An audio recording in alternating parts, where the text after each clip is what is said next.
नमो हन्त्रे हनीयसे नमो वृक्षेभ्यो हरिकेशेभ्यो नमस्काराय नमः शम्भवे नमयो भवे नमः शङ्कराय नमस्कराय नमः शिवाय शिवतराय नमस्तेभ्याय कूल्याय नमः पार्याय च वार्याय नमः प्रतरणाय चोत्तरणाय नमः आकार्याय च लाभ्याय नमः षष्ट्याय भेन्द्याय नमः श्रीगत्याय प्रभाव्याय च नमः यज्ञाय प्रपद्याय नमः तिगुंशिलाय क्षेणाय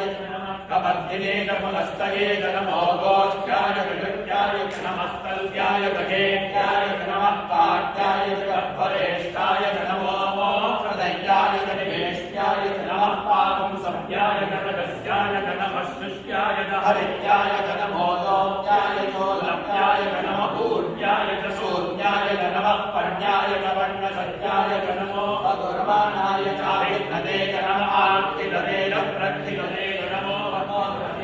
वर्षीयसे नमो वृद्धाय च संवर्धने नमो अग्र्याय च प्रथमाय च नमः